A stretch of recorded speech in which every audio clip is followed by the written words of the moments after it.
Pemirsa, belum lama terkait jam malam pelajar di Jawa Barat gini-gini, Gubernur Deddy Mulyadi menerapkan kebijakan jam sekolah di pukul 6 pagi. Lantas, bagaimana efektivitas kebijakan ini jika nanti diterapkan? Kami langsung bahas bersama narasumber sudah bergabung Kepala Bidang Advokasi Guru Perhimpunan Pendidikan dan Guru, Bapak Iman Zanatul Hairi. Selamat sore Bapak. Sehat selalu Anda. Selamat sore, semoga suara saya terdengar. Alhamdulillah terdengar jelas. Perlu saya disclaimer di sini kami turut mengundang dari Kang Deddy Mulyadi sendiri KDM, tapi tidak bisa atau belum respon sampai dengan detik ini. Termasuk kami mengundang juga Kepala Dinas Pendidikan Bapak Purwanto dari Jabar. Eh, Informasi yang kami himpun juga dari stafnya mengatakan tidak berkenan pada sore ini. Kita akan lanjutkan saja, meskipun kita mendapatkan kutipan tadi ya, statement yang sudah dikeluarkan oleh Kadis Pendidikan Jawa Barat, Pak Iman. Pak Iman, Anda merespon hal ini seperti apa? Kebijakan masuk sekolah jam 6 pagi di Jawa Barat. Iya, menurut kami setiap kebijakan, terutama kebijakan pendidikan itu harus punya dasar ya. Dasar dari ilmu pendidikan itu sendiri yang pasti dasar ilmiah gitu ya. Jadi menurut kami ini harusnya ada kajian dulu sehingga dari kajian tersebut akan terungkap apakah kebijakan ini akan berhasil atau tidak. Namun sejauh ini kami melihat bahwa kebijakan pendidikan di Provinsi Jawa Barat ini memang kurang ya memperlihatkan bahwa kebijakan tersebut adalah based on kajian gitu, berdasarkan kajian gitu. Menurut kami ini sangat kontraproduktif ya, karena justru berbagai kajian ilmiah yang kami baca, justru di sini yang dibutuhkan anak-anak kita adalah justru jam tidur yang cukup berkualitas. Kalau diperpendek seperti itu, ada banyak sekali masalah teknis yang bisa kita duga gitu, seperti kelelahan, seperti soal transportasinya seperti apa, harinya masih gelap, apakah ada alternatif lain bagi anak-anak yang tidak punya kendaraan pribadi, apakah itu sudah dipikirkan secara psikologis dan lain sebagainya. Jadi kami kira ini harusnya ada kajian ilmiah sehingga kemudian kita bisa membandingkan yang sudah terjadi di misalkan di daerah-daerah lain ataupun di negara-negara lain. Yang paling dekat misalkan tahun 2023 di NTT pernah dilakukan bahkan lebih pagi lagi ya, antara setengah 6 dan sampai jam 5. Ternyata setelah dibuat kebijakan tersebut ternyata dihentikan, dipanjangkan sampai kembali ke sedia kala. Nah, kita harus belajar dari sini. Artinya kebijakan untuk masuk sekolah lebih pagi yang tidak dikaji, akibatnya kita akan kembali ke awal. Dan ini saya kira secara tata kelola pendidikan ini sangat sangat kontraproduktif gitu. Kenapa tidak dikaji dulu gitu. Ini kalau soal kajian based on experience dari yang sudah berpengalaman, Kang Deddy sendiri ketika menjadi Bupati Purwakarta sudah menerapkan hal ini, Pak Iman, karena sudah ada dulu dilakukan, nampaknya efektif menurut beliau. Tapi ini bagaimana? Kalau berbicara soal kajian sudah ada experience-nya, pengalaman waktu itu ketika menjabat sebagai Bupati Purwakarta. Iya, kajian itu kan bukan asumsi pribadi ya. Jadi yang pertama ya kami terus sampaikan bahwa sampai hari ini pun kami belum pernah mendapatkan bukti bahwa apa yang dilakukan di Purwakarta itu cukup berhasil, cukup efektif, sehingga itu bisa diterapkan di daerah-daerah lain atau di lingkup yang lebih luas, tidak hanya kabupaten kota tapi juga provinsi. Sampai hari ini tidak ada. Tidak pernah kami membaca bahwa ini efektif. Namun kemudian kami kan membaca juga yang sudah terjadi seperti di NTT atau di luar negeri, di luar sana. Misalkan di Cina dan Amerika Serikat setengah 8, di India, Inggris, Rusia, Kanada jam 8, Singapura, Jepang 8.30, setengah 9. Jadi skema untuk jam 6 pagi ini tidak ada base kajiannya, tetapi hanya pengalaman Kang Deddy yang itu pun belum berbentuk dokumen ilmiah. Jadi kami juga sangat khawatir sekali. Bahkan di beberapa negara, pertimbangan lainnya, maaf saya potong, saya juga penasaran nih. Pertimbangan lainnya dari Kang Deddy sendiri mengatakan dia menemukan di beberapa sekolah di Jawa Barat tidak seragam, Pak Iman. SMP belajar dari hari Senin sampai hari Sabtu, sedangkan SMA Senin sampai Jumat, sehingga ini harus diseragamkan. Ini pertimbangan lainnya. Nah, itu juga menurut saya satu persoalan tersendiri. Nah, antara berangkat sekolah lebih pagi dengan jam belajar dalam 1 minggu itu dua hal yang berbeda gitu. Jadi kami kira misalkan di DKI Jakarta sudah diterapkan bahwa sekolah itu Senin sampai Jumat. Kalau Kang Deddy ingin meniru itu silahkan, tapi bukan berarti lebih pagi karena kalau lebih pagi kita bisa membayangkan bagaimana teknisnya. Orang tua yang akan bekerja biasa bareng sama anaknya ini harus terpisah, harus lebih pagi. Yang tadinya mungkin sarapan di pagi hari karena harus mengajar di jam 6 pagi, berarti kan guru-guru di sekolah sekitar setengah 6 dan jam 5 sudah di sekolah kan. Berarti sarapannya jam sahur dong, kira-kira seperti itu. Nah ini harus dipikirkan betul. Bahkan di beberapa penelitian yang kami baca, misalkan di Amerika, University of Birmingham misalkan, menyebut bahwa justru sebenarnya dalam penelitian ini disebutkan bahwa lebih siang itu justru lebih baik. Nah, Kang Deddy ini bersama Dinas Pendidikan di Provinsi DKI, bisakah membuktikan bahwa dengan lebih pagi itu lebih efektif? Dan tolong juga bedakan misalkan dengan belajar informal seperti mengaji habis subuh.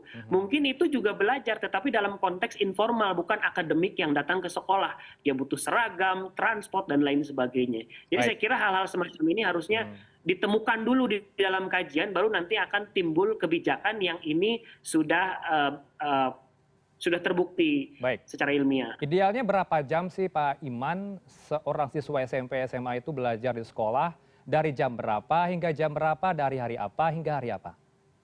Dari kacamata.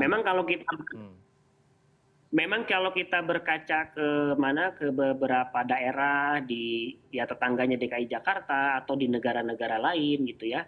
Memang kalau negara-negara Skandinavia, negara-negara maju itu mungkin jam pukul 13 itu mereka sudah pulang, tapi mereka berangkatnya sekitar jam 8 gitu. Sangat pendek sekali. Ada negara-negara yang belajarnya sangat panjang.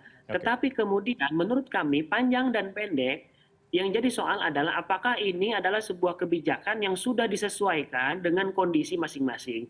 Kan posisi matahari di beberapa negara juga beda-beda. Ada yang siang-siangnya pendek, ada yang siangnya panjang. Jadi kami kira kalau ada kepala daerah yang memang ingin memikirkan bagaimana anak-anak ini belajar supaya lebih efektif, itu adalah niat yang baik, tentu kita dukung. Tetapi kemudian niat ini harus memiliki landasan kajian yang sangat jelas sehingga pendidikan itu bukan coba-coba gitu ya. Dicoba masuk barak, oh gagal dipulangin lagi. Dicoba masuk pagi, oh gagal. Dicoba jam malam, oh gagal dibalikin lagi. Saya kira pendidikan tidak seperti itu karena pendidikan itu adalah praktik terencana. Jadi harus ada perencanaannya. Jangan dilaksanakan lalu berbasiskan kegagalan lalu tarik kembali. Ini yang tidak kami harapkan karena siswa, guru, dan semua aktor dalam pendidikan kita bukan kelinci percobaan sebetulnya. Melihat adanya kebijakan yang nampaknya ini makin linear ya. Memberlakukan jam malam siswa hingga pukul 9 malam informasinya begitu ya, tidak boleh di luar rumah. Kemudian melakukan jam 6 pagi. Ini melihat strategi ini seperti apa dari kacamata Anda? Apakah menyuruh siswa itu untuk berada di rumah 9 jam atau bagaimana? Iya, ini kita harus mulai dari awal lagi ya. Anggap kita ingin memahami alam pikir gubernur ini gitu kan. Jadi tidurnya mungkin lebih cepat sebelum jam 9, jadi jam 9 jangan berkeliaran dan bangunnya jauh lebih pagi. Mungkin pikirannya seperti itu. Jadi kalau itikat baiknya kita paham, tapi secara teknis jangan dilupakan Jawa Barat itu remajanya ada 8,1 juta. Maka kemudian dibutuhkan kebijakan yang komprehensif. Tawurannya mungkin di suatu daerah, tapi penerapannya tidak akan sama gitu. Anak-anak yang ada anak remaja di Depok tidak akan sama dengan Tasikmalaya dan juga Purwakarta. Jadi ini harus holistik, melibatkan bukan hanya soal sekolah dan jam belajar, tapi juga dilihat dari sisi orang tuanya. Karena PR pendidikan di Jawa Barat itu sangat banyak sekali. Bagaimana sertifikasi guru belum terpenuhi, ruang kelas yang rusak itu sekitar 20.000 sampai 59.000 ruang kelasnya masih rusak berat gitu. Jadi ini yang menurut kami harusnya dipikirkan lebih dahulu. Kami paham maksudnya supaya anak-anak ini jauh lebih terkontrol dan lain sebagainya. Tapi semua kebijakan ini tidak bisa seperti maaf kita bikin konten ya, bahwa hari itu juga dilaksanakan dan terjadi perubahan. Tidak seperti itu. Pendidikan itu adalah upaya perlahan yang terencana, yang hasilnya nanti akan terlihat di kemudian hari. Jadi kami kira Mungkin Kang Deddy coba sambil berjalan dikaji terlebih dahulu kebijakannya sehingga kemudian ada Oke. based on risetnya gitu. Ya, semoga Kang Deddy menonton ya dan menyimak dialog ini sebagai bahan masukan. Kalau kita kutip pernyataan dari Kadis Pendidikan Jawa Barat, Pak Purwanto, Pak Iman, yang menyatakan tengah menggodok aturan ini akan dituangkan nanti dalam bentuk pergub, artinya mau tidak mau akan dilakukan aturan ini akan dijalankan. Ini bagaimana kemudian? Tentu ini menimbulkan pro kontra juga terhadap guru di Jawa Barat. Iya, dari sisi guru misalkan ya kita lihat sendiri misalkan dari situasi ini ya Pak Heranov ya, Ya. misalkan satu ya contohkan ada guru yang rumahnya jauh, Hmm. ada guru yang dia tidak pakai kendaraan pribadi. Hmm. Apakah itu sudah disediakan oleh Pemprov? Dinas Pendidikan bisa mengupayakan supaya guru-guru yang jaraknya jauh karena hari masih gelap. Kalau KBM-nya jam 6, otomatis kita berangkat jam 5-an atau jam setengah 6 lah. Itu pun sudah mepet. Karena guru itu kalau mengajar dia harus siap-siap dulu. Apakah ini dipikirkan? Bagaimana dengan siswanya? Nah, menurut kami ini harus berjalan secara paralel. Artinya itu juga dipersiapkan, ditingkatkan, karena ini yang disebut dengan daya dukung. Dan jangan dilupakan juga, kalau ini diterapkan kepada anak yang bersekolah, bagaimana dengan anak-anak yang tidak bersekolah? Misalkan, Oke. di Jawa Barat itu ada sekitar 600.000 anak-anak ya, anak-anak yang di mana 164.000 ini drop out gitu. Nah ini juga harus dipikirkan gitu. Jadi kondisi pendidikannya memang seperti itu dan Kang Deddy mungkin ingin membuat terobosan, tapi kami tetap akan menghimbau dan memperingati bahwa dalam cara mendidik itu kita berproses, tidak ujuk-ujuk, melibatkan semua pihak. Ingat, sebagai gubernur, Kang Deddy itu punya perangkat-perangkat di bawahnya yang bisa diefektifkan gitu. Ini bisa dikaji dulu, ini bisa dilaksanakan secara paralel, melibatkan orang tua, melibatkan masyarakat, dan juga jangan hanya bicara soal 3 lingkungan terhadap pendidikan seperti rumah dan juga masyarakat dan juga sekolah, tapi juga ada lingkungan digital gitu ya. Bukan berarti dengan bikin konten masalah tidak selesai. Anak-anak kita yang harus bangun pagi ini juga mereka kan juga harus belajar dengan efektif menurut kami seperti itu. Baik, mengacu kepada tadi kita bahas sedikit soal NTT ya. Aturan jam masuk sekolah 5.30 pagi ini dicabut ujung-ujungnya karena mempertimbangkan sistem pendidikan terbaik di dunia ini harus mengacu ke 3 negara, Finlandia, Jepang, dan Jerman. Ini bagaimana Anda melihat 3 negara ini? Apakah ini harus juga disimak, diikuti, menjadi studi banding juga oleh KDM? Finlandia, Jepang, hingga Jerman. Iya, kalau studi banding itu kan jalan-jalan ya, saya tidak mengomentari itu. Tapi Baik. begini, apa yang terjadi di negara-negara lain itu jadi bahan pertimbangan kita. Tidak perlu dicontoh, kita tidak perlu sama kayak Jepang, Oke. kita tidak perlu sama kayak Amerika, tetapi itu harus diriset dengan kondisi anak-anak siswa-siswa yang ada di Jawa Barat, dengan kontur geografisnya yang mungkin dataran tinggi, dataran rendah, apakah jalannya sepi gelap. Nah, pendidikan itu bicara detail seperti itu. Apakah anak-anak ini bisa sampai ke sekolah jam 6 mereka dalam keadaan bugar, sehat? Siapa yang menyiapkan sarapannya? Apakah orang tuanya tidak terlalu terlambat? Dan lain sebagainya yang biasanya bareng, akhirnya harus terpisah, harus bolak-balik nganterin.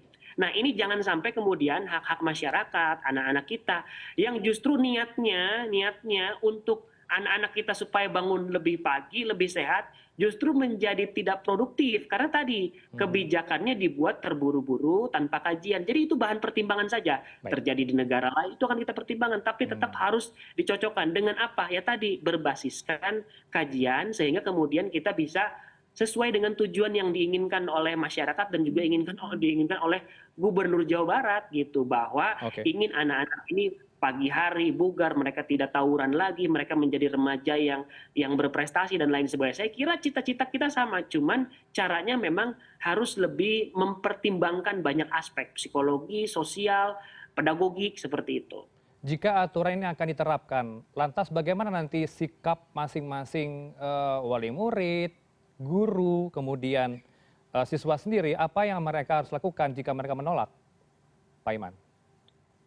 Iya, tentu saja, kami berharap lah ya, apa yang Hmm, kita sampaikan ini menjadi warning gitu ya, menjadi, peringatan. oke. Karena misalkan kami melihat ya ada peluang gitu ya, misalkan, maaf ya Kang Deddy Mulyadi waktu waktu kebijakan Barak itu kan memperlihatkan wajah anak-anaknya, padahal itu kan tidak boleh. Hmm, Setelah itu kemudian tidak dipertunjukkan lagi, artinya ketika ada protes berpengaruh. Kami akan tetap memprotes ini, kalau memang ini dijalankan tidak ada kajiannya, lalu hmm, terburu-buru karena akan banyak sekali korban gitu ya.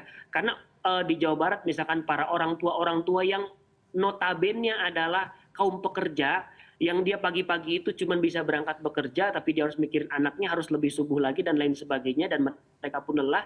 Saya kira harus ada komunikasi di sana. oke. Sehingga kemudian semua pihak tidak ada yang dirugikan dan kami pikir mungkin Kang Deddy sangat terbuka ya terhadap protes-protes dan komentar ini sehingga kemudian Jawa Barat sebagai provinsi dengan penduduk terbesar dan remaja terbesar di Indonesia, dengan Kang Deddy menyelesaikan masalah Baik, remaja di Jawa Barat, maka itu akan oke. menyelesaikan Hmm, lumayan besar ya masalah pendidikan remaja di Indonesia. Tapi tadi kita baik. harus holistik, Mhm. memperhatikan semua lini ya, psikologi, sosial dan juga pedagogi. Kalau itu dilakukan mungkin cita-cita akan Baik. ya, kita Hmm. harus mengkaji dulu. Baik, masih ada harapan untuk dikaji dulu sebelum diterapkan begitu ya, sebelum nanti tertuang dalam Pergub ini masukan dari Anda semoga didengar oleh KDM sendiri yang kita juga undang dalam dialog ini tapi tidak merespon termasuk dari Kepala Dinas Pendidikan Jawa Barat yang tidak bisa berdialog dengan sore ini dengan kami dan juga Anda. Terima kasih untuk waktu Anda Pak Iman Zanatul Hairi Kepala Bidang Advokasi Guru P2G. Selamat sore. Selamat sore Pak Heranov.